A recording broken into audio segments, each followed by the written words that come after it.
Fresh off the NFL draft, new week, new energy, brand new edition of shows, and the third and fourth episode of The Last Dance, the Michael Jordan-led Chicago Bulls, getting even more entertaining as the series goes on. They probably need to. ESPN probably needs to do a 20-part documentary on just Dennis Rodman by himself, but you are more so intrigued, you are more so interested in being locked and loaded onto the hottest show on the streets, the best form of Alabama football news, notes, and information you will find anywhere.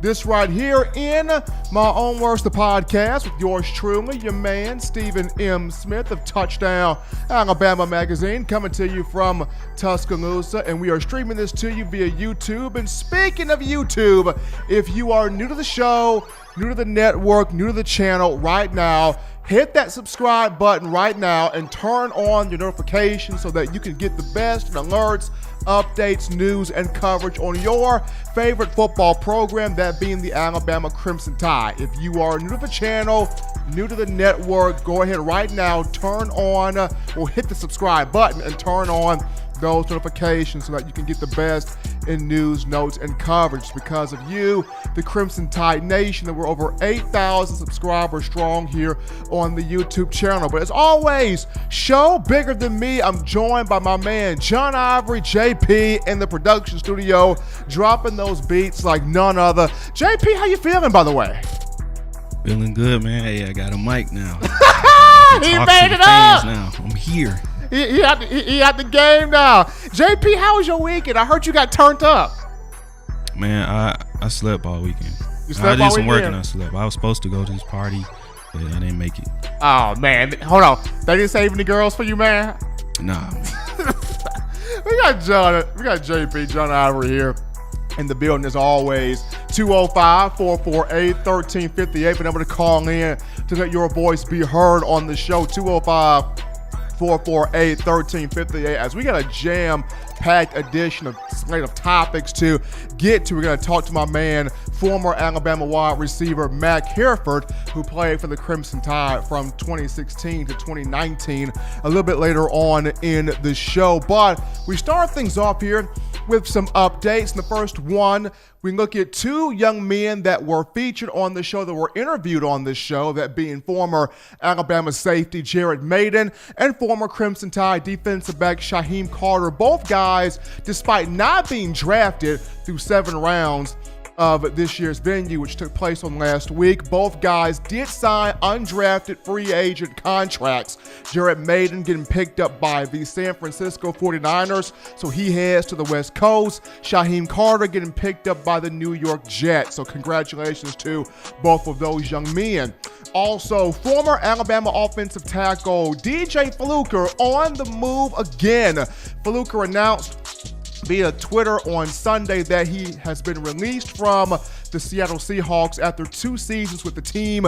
He was very productive in those 2 years at offensive guard. Fluker helping one Russell Wilson have his 4th 4,000-yard passing campaign in 8 seasons this past year. Wilson, 4,110 passing yards, had a passer rating of 106.3, if I'm not mistaken, and in back-to-back seasons, Fluker helping running back Chris Carson become a 2-time 1,000-yard rusher.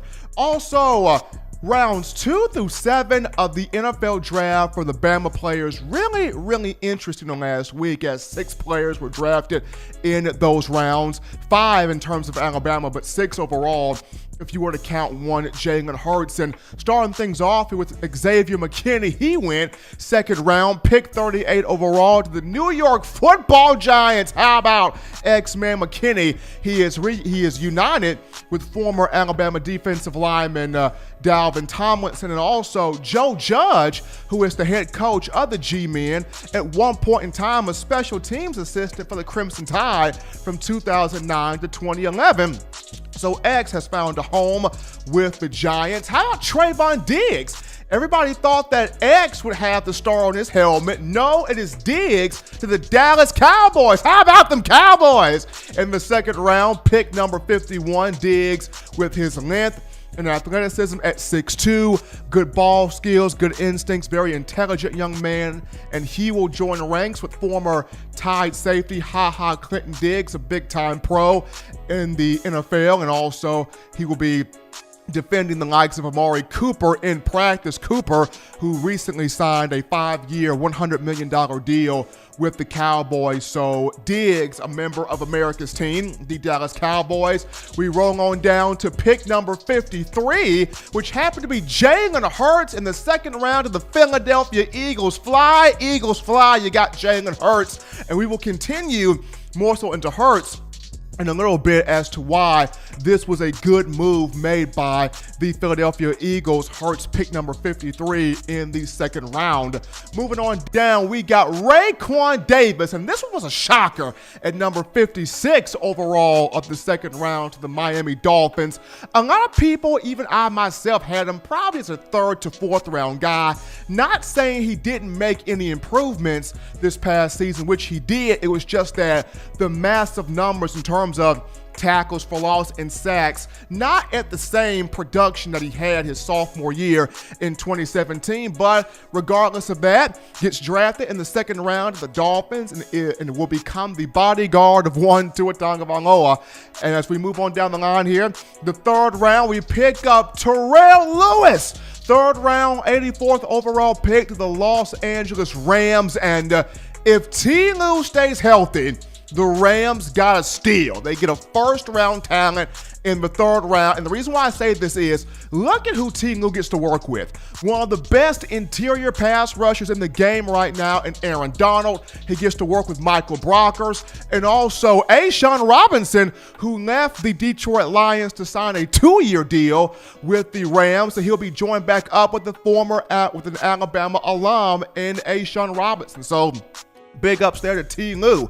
We move on down now to Anthony Jennings, the final guy for Alabama that was drafted between rounds 2 through 7. He went third round, 87th overall pick to the New England Patriots. And though some people thought Tua could go to the Patriots, some people thought Xavier McKinney to New England, but this felt like a Patriot move with Anthony Jennings, just due to New England like those tough, hard-nosed, determined, motivated, no-nonsense guys that put on the hard hat, hit the ground running, get that production done on the field. And Anthony Jennings, that type of guy. He improved each and every season at Alabama, including his senior year, where he exploded in 2019, 83 tackles, led the team in tackles for loss with 12.5, had 8 sacks, 5 pass breakups, 8 quarterback hurries, 1 interception, was one of 2 reasons right with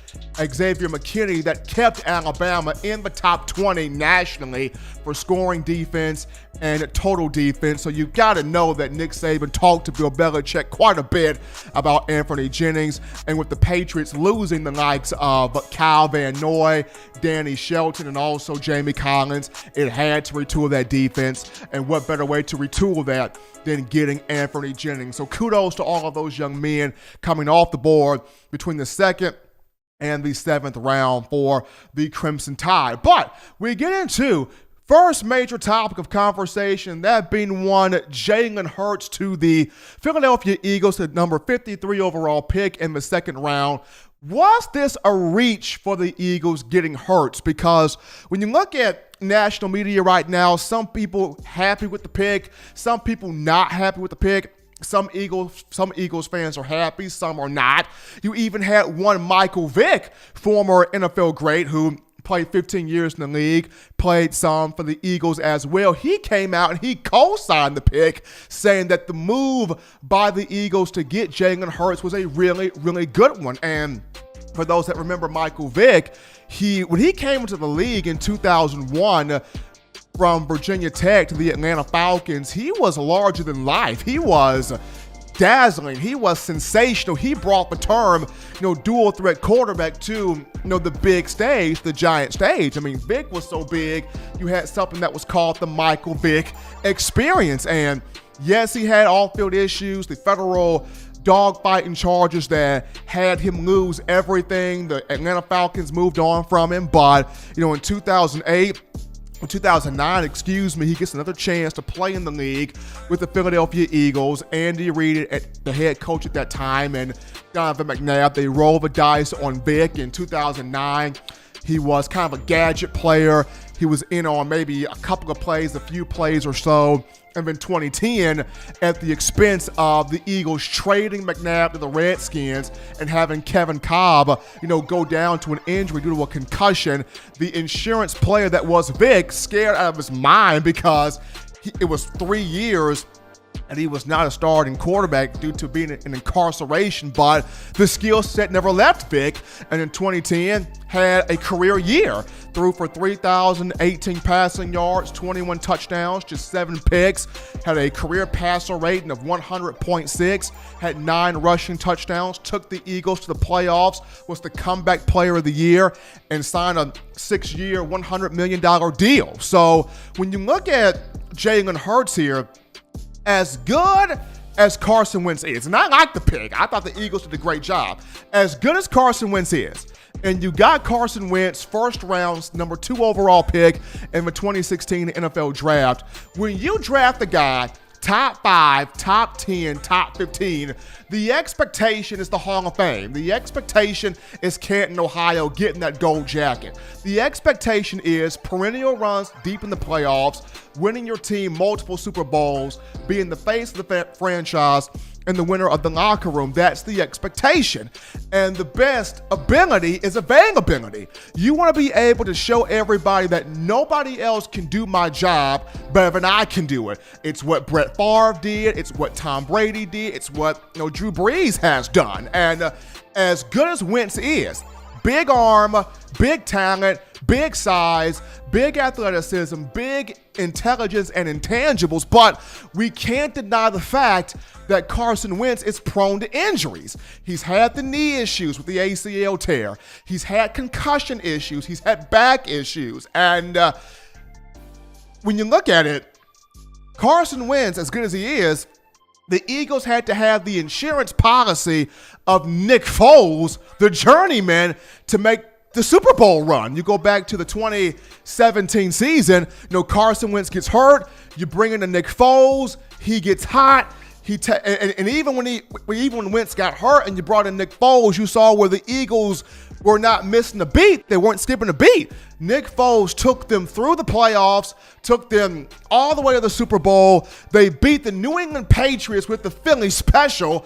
And then the very next year, Carson Wentz gets hurt again, and Foles takes them into the playoffs again, and it probably would have been another Super Bowl run if not for, some issues there in terms of special teams because they got beat by the Chicago Bears. But as good as Wentz is, the injuries that Wentz has, this is why you make the move for Jalen Hurts in the second round. And the main thing for Carson is you have to pray, you have to hope that, he remains healthy, because if Jalen Hurts gets out here on this field and he shows with the competitive nature that he has, with the dual threat ability that he has, and also with his improvement as a passer, as a distributor of the football, because you got to think Jalen Hurts is going to get some opportunities to play. If he goes out there and he shows he can handle being with the Eagles system and mastering the Eagles system, then you got to look at Carson Wentz and go, man, you probably going to be looking for a trade at some point soon. He's good. He's talented. Big arm, big intelligence, big intangibles is Carson Wentz, but those injuries, you have to look at that. And when you see the likes of the Green Bay Packers, who have an Aaron Rodgers who's won a Super Bowl, start to finish as the guy, and they trade back into the first round and get a quarterback in Jordan Love, then the Eagles here, they like Carson Wentz, they respect Carson Wentz, but from start to finish, Carson Wentz has not gotten that Super Bowl yet. So maybe bringing in a Jalen Hurts, a little bit of an insurance policy. Hopefully Wentz can stay healthy. If not, you got a guy that's learned from the best in Nick Saban and also Lincoln Riley and is ready to take on the NFL game. But we take our first break here on In My Own Words, the podcast, just getting this thing popping off here on a Monday. Upon our return, we dissect your phone calls, tweets, text messages, thoughts, questions, and concerns after this.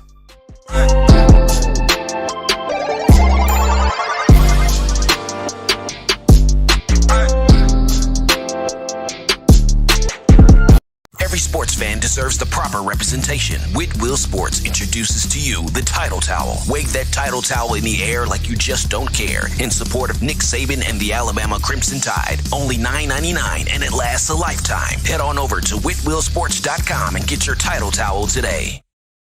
Touchdown Alabama Magazine is Alabama football's premier publication. A subscription to Touchdown Alabama Magazine is the perfect gift for any Alabama fan. For exclusive news and information, recruiting updates, a free annual print magazine, and more, go to touchdownalabama.com and click join. Only $5.95 per month or pay $49.95 for a full year subscription. That's a saving of almost $22. Make sure to subscribe before it's too late and get our new freshly printed end of the year magazine issue. Go to touchdownalabama.com today and roll Tide. Thank you for watching Touchdown Alabama Magazine's YouTube channel. To continue to get the best of the Alabama football content, subscribe here and turn on your notifications to stay connected with the hottest shows covering your Crimson Tide.